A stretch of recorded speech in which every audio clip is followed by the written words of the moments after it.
video-video yang baru ini viral kayak di TikTok, di Instagram tentang jeleknya jalan di Lampung ya, jalanan di Lampung.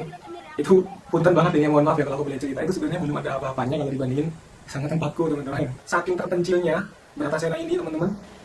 Di situ ketika kita mau ke sana itu aksesnya agak sulit ya. Itu kita melalui kebun tebu yang lebarnya, jarak tempuhnya itu kurang lebih 70 km, teman-teman. Karena kalau hujan itu kan licin ya, karena itu tanah merah, teman-teman. Kalau kita menempuhnya dengan kecepatan yang sedang itu pakai rawan yang namanya begal sering, kok di situ beberapa kali terjadi pembegalan gitu. Bahkan saya juga pernah dulu ya waktu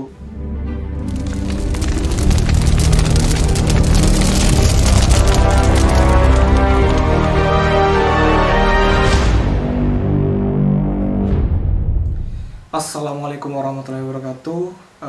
Gimana kabarnya teman-teman? Sehat semua ya? Insya Allah. Dan saya doakan semoga teman-teman semua di rumah yang lagi menjalankan ibadah puasa diberikan kelancaran di dalam berpuasanya dan bisa sampai istiqomah dan menjumpai hari raya Idul Fitri.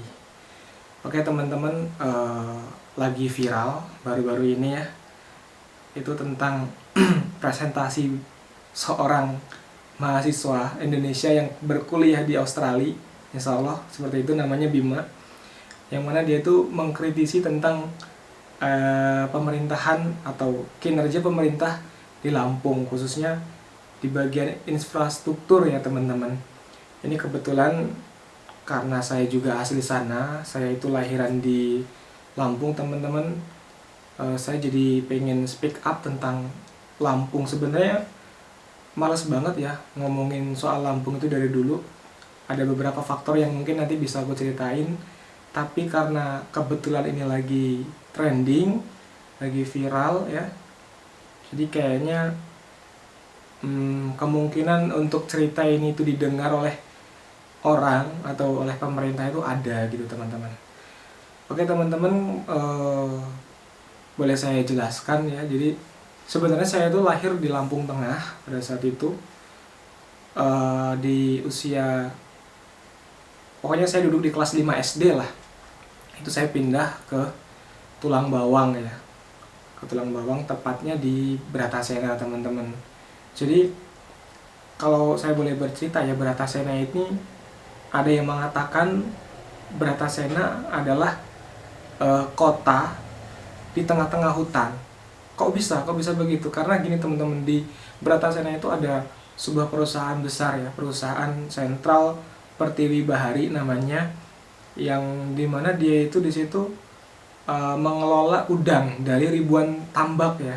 Bahkan bukan cuma tambak yang ada di Bratasena, dari luar Bratasena juga pun dibawa ke situ untuk dikelola, untuk diolah dan diekspor teman-teman. Dan menurut ceritanya di Bratasena itu dulu yang meresmikan perusahaan tersebut adalah Pak Soeharto ya, pada saat itu, pada masanya mungkin saya masih kecil. Dan kalau teman-teman ngelihat video-video yang baru ini viral kayak di TikTok, di Instagram tentang jeleknya jalan di Lampung ya, jalanan di Lampung, itu punten banget ini, mohon maaf ya kalau aku boleh cerita. Itu sebenarnya belum ada apa-apanya kalau dibandingin sama tempatku teman-teman. Memang itu jelek gitu ya kalau dilihat di video, kalau kita bandingin di kota-kota lain gitu. Tapi kalau dibandingin di Lampung, khususnya tempatku, itu nggak ada apa-apanya. Di tempat itu lebih parah teman-teman. Kalau kalian nggak percaya, nanti bolehlah main ke sana. Karena mungkin gini ya, beberapa faktor ya. Salah satunya karena tempat itu paling terpencil lah, paling pinggir. Kalau misalkan ini sebuah pulau ya, pulau Lampung atau Sumatera Selatan, tempat itu paling pinggir gitu, sebelah kanan mungkin. Saking terpencilnya Bratasena ini teman-teman, di situ ketika kita mau ke sana itu aksesnya agak sulit ya. Dan ada dua akses. Yang pertama itu kita melalui Induk Lampung, yang kedua kita melalui Antasena. Dan keduanya ini memiliki apa ya, tantangan tersendiri kalau kita ke sana teman-teman. Kalau misalkan kita lewat Indo Lampung, pertama itu kita melalui kebun tebu yang lebarnya, jarak tempuhnya itu kurang lebih 70 km teman-teman. 70 km kalau kita menempuh dengan kecepatan yang sedang dan dengan kondisi yang normal, panas. Karena kalau hujan itu kan licin ya, karena itu tanah merah teman-teman. Kalau kita menempuhnya dengan kecepatan yang sedang itu pakai motor atau mobil, dulu pengalamanku kurang lebih 2,5 jam ya teman-teman. Jadi kita selama 2,5 jam itu di tengah-tengah hutan tebu teman-teman, nengok kanan nengok kiri, dan di situ juga itu rawan yang namanya begal teman-teman. Rawan yang namanya begal, sering kok di situ beberapa kali terjadi pembegalan gitu. Bahkan saya juga pernah dulu ya waktu masuk ke rumah sakit, saya juga dulu pernah di opname ya di rumah sakit. Itu ada seorang bapak-bapak yang menurut ceritanya dia itu habis nganter karet ya kan, karet yang dipanen dijual dan bawa pulang uang itu sekitar 40 jutaan, tapi yang dibawa cuma 10 juta, yang sisanya ditransfer gitu kan lewat ATM gitu. Jadi ketika dia melewati perkebunan tebu itu sejauh 70 km, pada saat dia mau nyampe di kilometer yang terakhir ketika dia pulang ya menuju rumah, itu dia dibegal dan ditembak oleh si begal itu. Cuman karena dia naik mobil dan kalau dia berhenti otomatis dia nanti takut mati, akhirnya dia gas terus walaupun tangan dan punggung belakang ini sudah tertembak teman-teman. Digas terus sampai pada titik dimana dia dekat sama pos security. Nah ketika sampai di situ kan begal nggak bisa ngajar tuh, begal langsung balik lagi. Lalu security itu datang buat ngebantu supir truk tersebut untuk diantarkan ke rumah sakit. Nah karena rumah sakit umumnya itu di Menggala, jadi dibawa balik lagi teman-teman. Bayangin 2,5 jam di perjalanan, habis kena tembak bahu sama tangannya. Tapi karena perjalanan jauh, aksesnya juga susah. Kalau panas itu debunya banyak, kalau hujan itu licin banget, mobil bisa muter teman-teman.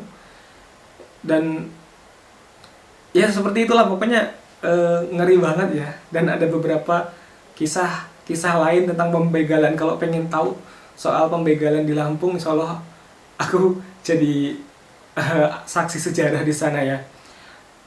Pokoknya banyak kejadian-kejadian yang mengerikan. Ini tadi kembali ke topik yang tadi ya, itu akses pertama yaitu lewat Indo Lampung. Tantangannya seperti itu teman-teman. Terus akses kedua itu lewat Lampung Tengah ya kan, lewat Gaya Baru lurus terus sampai ke Antasena. Nah di sini jalannya bukan jalan merah teman-teman, tapi jalan batu. Kalau mulai di Gaya Baru itu masih lumayan lah, ada aspal-aspal dikit meskipun jelek ya. Jeleknya tuh kayak yang di-share di yang lagi viral-viral sekarang ini teman-teman. Tapi kalau yang di tempat itu lebih parah. Nah tapi meskipun gitu tuh lumayan masih lumayan. Terus ketika udah nyampe Antasena ini udah beda lagi. Mulai jalan itu yang tadinya ada aspalnya sekarang udah berbatu teman-teman. Jadi nggak ada aspal, namanya di sana batu adanya. Terus pas nyampe ujung di situ kita harus nyebrang naik perahu teman-teman. Kalau diukur lebar sungainya mungkin ya nggak panjang-panjang amat gitu, paling kurang lebih 100 meter lah. Ya kalau misalkan dibangun jembatan juga itu pemerintah pun bisa lah dengan dana yang sudah dikucurkan istilahnya gitu. Tetapi ya sampai saat ini belum dibangun ya antara Lampung Tengah menuju itu tadi Tulang Bawang di Bratasena teman-teman. Ya akhirnya ketika kita mau ke situ kita harus naik perahu. Tantangannya yaitu tadi, kalau kita naik perahu ada kalanya kita kecelakaan. Soalnya dulu pernah kejadian itu orang nyebrang di sungai itu, Sungai Bayi Seputih namanya. Nggak tahu gimana ceritanya terjadi tabrakan dan jatuh. Ya, orangnya selamat, tapi motornya hilang. Bayangin kalau orangnya mati ya kan, terus motornya juga hilang, ya sedih banget gitu loh. Itu tantangannya juga teman-teman. Dan aku kemarin juga baru baca berita ya, nanti aku sertain deh. Jadi gubernur yang sekarang ini tuh pernah janji kalau dia itu bakalan ngebangun jembatan di sungai itu teman-teman, untuk menghubungkan Bratasena dengan Lampung Tengah ya, dengan cabang itu teman-teman. Tapi sampai sekarang nggak ada. Dan kemarin makanya aku agak kesel juga ya ngelihat gubernur itu waktu diwawancarai jawabannya itu kayak yang baper gitu ya.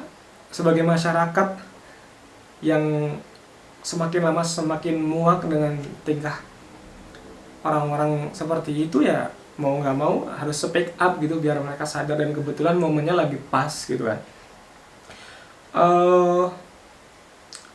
Itu tadi teman-teman, kalau misalkan lewat jalan yang kedua, yaitu tadi tantangannya kita harus naik perahu. Setelah itu ketika kita udah nyebrang nih, turun di situ, turunnya di masuk di areal perusahaan ya, kita melalui areal perusahaan Central Pertiwi Bahari tadi.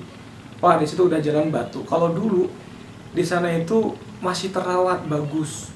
Makanya aku bilang tadi kota di tengah-tengah hutan, karena memang perusahaannya jalan ya kan, operasional perusahaan itu benar-benar bagus, karyawannya juga nggak cuma 1.000-2.000, bahkan mungkin hampir puluhan ribu teman-teman, saking banyaknya gitu. Jadi semuanya itu tertata rapi teman-teman. Tapi itu pun bisa jadi seperti itu bukan karena pembangunan dari pemerintah, tetapi pembangunan dari perusahaan gitu. Sampai suatu ketika terjadi pada tahun, kalau nggak salah 2013, waktu saya mau lulus SMA itu terjadi suatu insiden lah atau gejolak antar perusahaan dengan para petambak gitu kan, sampai terjadi ya perang dan banyak korban jiwa yang nggak masuk media mungkin ya. Tapi ada sih satu media yang saya lihat, yaitu ngeliput kejadian ini teman-teman. Kalau teman-teman pengen tahu, bisa lihat aja, cari aja di Kompas TV tentang tragedi Bratasena, nanti insya Allah keluar. Karena kalau diceritain itu terlalu panjang teman-teman. Pokoknya ngeri banget. Setelah kejadian itu akhirnya perusahaan itu sempat vakum, berhenti gitu kan. Vakum berhenti, dan sekarang mulai lagi beroperasi, tapi nggak semasif dulu. Kalau dulu itu 100%, mungkin sekarang cuma 30%. Artinya infrastruktur di sana juga sekarang udah nggak terawat seperti dulu, karena perusahaan juga udah nggak 100% berjalannya gitu teman-teman. Nah, itu mungkin salah satu cerita bagaimana Bratasena atau kota di tengah-tengah hutan ini bisa hancur. Dan yang selanjutnya, parahnya kondisi jalan di sana teman-teman, itu kayak jadi ajang pemilihan atau ajang cari suara buat orang-orang yang mencalonkan diri sebagai caleg gitu ya, entah jadi gubernur, entah itu jadi bupati dan lain-lain. Itu datang ke situ janji-janji, dan ya seperti biasa ketika sudah terpilih lupa dengan janji-janjinya, dan rakyat, masyarakat yang tinggal di situ ya kembali lagi seperti semula, yang tadi memiliki harapan besar dengan dipilihnya mereka, tetapi ternyata setelah terpilih Bratasena tidak berubah dan bahkan lebih buruk gitu teman-teman. Nanti saya sertain lah beberapa foto atau video yang mungkin bisa teman-teman lihat ya. Jadi saking parahnya kondisi itu, baik jalannya maupun orang-orangnya, orang-orang pemerintahannya, sampai masyarakat di sana termasuk saya itu malas speak up tentang hal ini, karena yakin 100% itu nggak akan membawa perubahan teman-teman.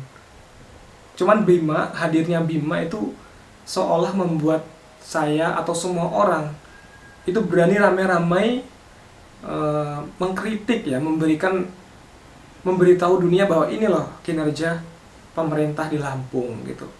Ya terbukti kemarin ngelihat beritanya itu Lampung menjadi provinsi terbaik atau terbaik ya, juara 1 di dalam pembelanjaan APBD-nya. Tetapi kalau dilihat pengaplikasiannya, implementasinya itu nggak sesuai teman-teman. Harusnya maksimal dong, tapi ini kok nggak maksimal gitu. Pokoknya aduh, parah banget deh. Apalagi ya yang bisa diceritain dari Lampung. Jadi aku cerita ini, kejadian ini terupdate ya 1 tahun yang lalu lah, karena lebaran tahun kemarin aku mudik kan ke rumah, dan lebaran sekarang nggak mudik. Jadi salah satu yang bikin kita malas mudikku rusaknya jalan, infrastruktur yang jelek itu juga bikin kita tuh jadi malas buat mudik teman-teman. Kenapa? Karena banyak faktor, mulai dari kenyamanan kita di dalam berkendara ya kan, keselamatan, juga efisiensinya itu menurun kalau jalannya jelek teman-teman. Salah satu contohnya gini, tahun lalu aku sama anak istriku itu mudik naik travel ya. Sebenarnya secara logikanya ketika saya dari sini naik travel ya sampai depan rumah itu ya naik travel terus gitu kan. Tapi itu tadi teman-teman, karena jalan di sana itu kebanyakan rusak, akhirnya aku memutuskan untuk ketika mudik dari sini naik travel turun di Natar di tempat saudaraku ya, Mas Alfian, buat minjem motor teman-teman. Buat naik motor dari Natar menuju ke Bratasena. Kenapa? Karena kalau naik mobil itu kasihan anak sama istriku teman-teman. Jangankan jalan yang lurus ya, yang halus gitu, kita bisa muntah ya kan, bisa pusing kepala. Ini jalannya gini-gini teman-teman, kalau hujan bisa muter mobil. Bayangin, kasihan lah anak sama istriku. Tapi kalau misalkan naik motor itu nggak sampai seperti itu. Pertama, kita nggak milih jalan yang licin tadi, meskipun kita pakai jalan yang jelek ya, yang lewat Antasena tadi. Tapi di situ kita bisa pelan-pelan ya kan, terus bisa ya kalau capek istirahat, nggak pusing gitu kena udara. Bayangin kalau misalkan kita naik mobil, kondisi jalannya jelek, AC mobilnya mati, terus pakai Stella jeruk gitu, waduh pusing banget gitu teman-teman. Makanya kemarin aku mutusin buat turun di Natar di tempat saudara, lalu naik motor dari situ, dan nyampe rumah ya alhamdulillah gitu, meskipun santai pelan-pelan. Kurang lebih kemarin perjalanan tuh hampir 6 jam teman-teman, jauh banget, terus jalannya jelek. Bayangkan kalau misalkan jalan tuh benar-benar bagus, halus, ya nggak usah naik motor, naik mobil, naik apapun, kalau jalan bagus itu ya enak gitu kan, jadinya efisiensi dan tidak membahayakan keselamatan masyarakat yang mudik teman-teman. Pokoknya kalau ngomongin soal Lampung, soal infrastruktur Lampung itu nggak akan ada habisnya teman-teman. Bahkan saking pesimisnya masyarakat Lampung, atau saya sendiri nih ya, saking pesimisnya saya sendiri dengan kemajuan pembangunan di Lampung, itu kayak berpikir impossible Lampung bisa baik infrastrukturnya. Paling gitu aja ya teman-teman, sedikit curhat ya kan, karena pas lagi momennya sekalian saya curhat ke teman-teman semua, biar teman-teman semua bisa tahu dan bisa sama-sama memberikan kritik kepada pemerintah tentang bagaimana seharusnya mereka bekerja. Thanks sudah mampir di YouTube aku. Jazakumullahu khairan. Saya Polof. Wassalamualaikum warahmatullahi wabarakatuh.